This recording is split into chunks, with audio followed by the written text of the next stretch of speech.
What's up, everyone? Thralls here once again. I'm Nick. I'm Jamin John. And we have an album review for you. So one of our mutually anticipated releases came out on the 28th with Intronaut's Fluid Existential Inversions. I have no idea what that means.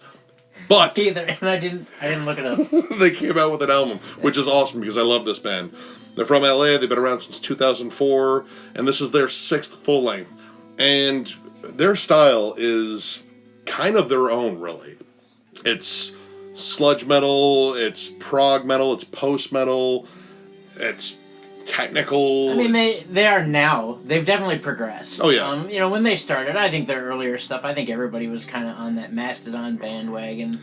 They were, I think, a lot heavier than Mastodon. They were a lot heavier than Null Mastodon, and Void. but like everybody wanted to do kind of like this stoner metal thing. That's kind of like the reawakening of stoner metal with more of a groove in it at times. It became like progressive stoner sludge stuff, like where that really hadn't been done as much before, and that really kind of became a thing. Right. So this album opens up with Procurement of Victuals. Again, I have no idea what that means. I've never heard the word victual until today. That's what it said, and it came up. It might be a misspelling on the CD. I don't know. But this is kind of an interesting intro track. It feels like a section of a song that they just couldn't find a way to splice into one of these other songs. Or maybe it was like something on the riff farm, Yeah. You're trying to write riffs for an album and stuff doesn't get used, and they were like, so they recorded the whole record and then they got to the end and they were like, fuck man, I wanted to put in this riff. That's what this is. Spare riffs. It's an issue that bands have. It's an interesting intro, but it goes right into Cubensis, which was the first single released, which came out with a really fucking weird video that I still can't get out of my head. Dolphins, trauma, mutant, green slime. Yeah, it was really strange. But this is just pretty much Intronaut doing what Intronaut does well, except I think they pushed it a little bit more towards prog on this time, because it is just fiercely layered and just nutty. Well, I mean, I think that happens too when a band gets a new member. I think anytime a band gets a new member, they take the sound a little bit and tweak it, and they're like, all right, well, we could fucking try this, because whatever musician, in this case Alex Rudinger, is on drums. Replacing Danny Walker, who was also a fuck of a drummer. I think it just changes because they can. I think they wanted to, since they had a new member who didn't think inside the creative rut that everybody might have been stuck in that sometimes happens, they wanted to take a newer approach.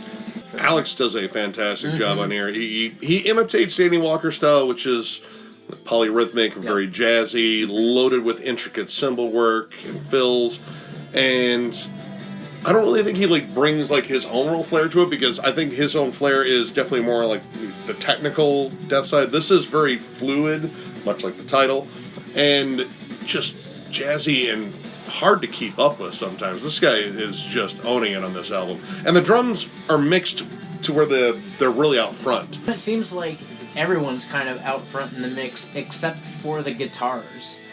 They kind of just drone a little bit. They're used a lot as ambience. Very melodic, but a lot more ambience with the guitars. I mean, honestly, right away you hear the bass come in, and this bass tone is wild. And the bass tone throughout this entire album, it just changes around. There's synthy effects on it, phaser effects. Yeah, there's a track with an envelope filter on it. And a lot of this, there are sections, at least on this song, that reminded me a lot of Mastodon, Circle Leviathan. There's almost a technical thrash feel to part of the song. But it's this interesting blend of technical and atmospheric, and it really works well. These songs really flow particularly well. And it's like that the songs all flow really well, which brings me to the next one, The Cull. Really awesome intro. Reminded me a lot of Ion Dissonance and Meshuggah.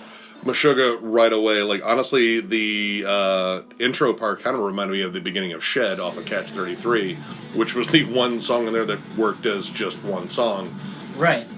But it just heavy, polyrhythmic, very distant, but it changes around a lot, and that's kind of a theme in all these songs. They really take in a musical journey. They'll go from almost sort of like a progressive death metal feel to more lush post-metal where it's very layered. You start hearing keys come in.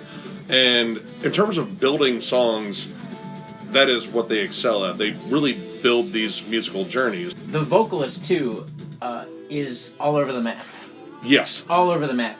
And it's really outside of any other Intronaut album as far as vocals are concerned because of how elemental the songs are. He follows that with very elemental vocals. So sometimes you get screams, yells, growls, drones. There's clean singing, like in this. The vocals in this song towards the end reminded me of Jerry Cantrell or the vocals in newer Uneven Structure. Like, it was really cool. I really liked. There was a load of harmonies on here, and the harmonies are really amazing on here. They really just bring these songs to these sort of epic moments. Sometimes the more tuneful, harsh vocal I thought was a little weak, and it comes off very nasally. But I like the fact that there's a variety of different vocals on here. Like, within the same song, you can go from tortured screams. Right. And the other cool thing is harmonies. the vocals are a lot less processed. They're very raw. I mean, I think some of them have some interesting filters. I know, like, we compared them to Cynic, and there's definitely some auto tuning or sort of a vocoder effect, but it actually adds to the songs. Though it isn't really anything like they can't sing in key, so we're gonna throw this out like pop stuff.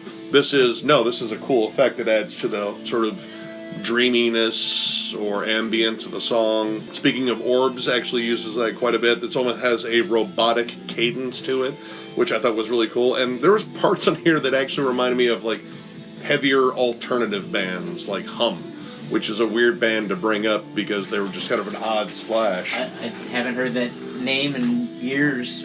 But at the same time, in the same song, I heard some really cool thrashy riffs that kind of reminded me of like Testament or Exodus, and it's just this weird combination of things. There's even like 80s synth stuff, but I believe it's all done on the bass.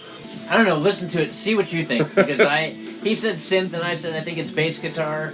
It might be the bass, I don't know, but it added this really cool dimension to it that I wasn't expecting, because the song starts off with like a Neurosis like dissonant riff, and then all of a sudden this synth builds up. And I really wasn't expecting that.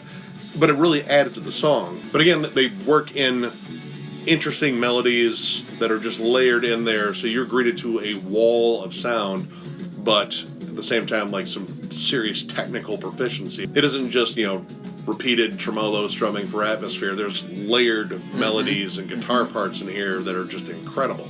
The syncopation is incredible in this album. Machine-like. Yeah. In fact, the end of Speaking of Orbs, too, reminded me of Black Crown Initiate. That end riff is fucking killer. There's a lot more chug in this album, too, which I haven't seen in Intronaut albums really since the beginning. Yeah, I was thinking more like the Challenger EP, because that one got really nasty and chuggy. The 7th track, Check Your Misfortunes. It's got a kind of like a Textures like intro, I thought. Yeah. Like Textures like Drawing Circles era. There's like some really cool strumming riffs, and then this really cool lead part that comes over that kind of just kind of crawls across it, and it's very airy and ethereal and all that fun shit. The vocals had a mixture of both cleans and screams on them, which I thought was cool. He really incorporated a lot into this song vocally. Another interesting part of this song was the break section.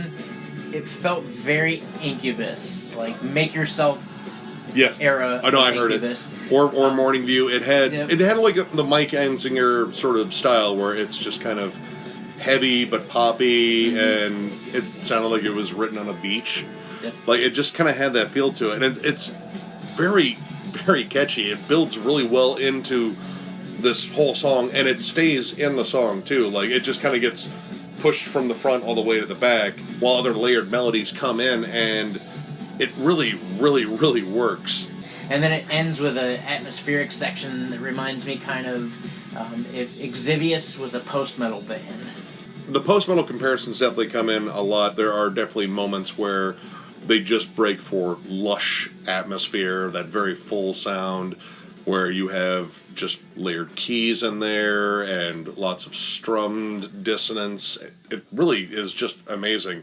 One song that we both found that we absolutely loved, and it was the second single, was Pangloss.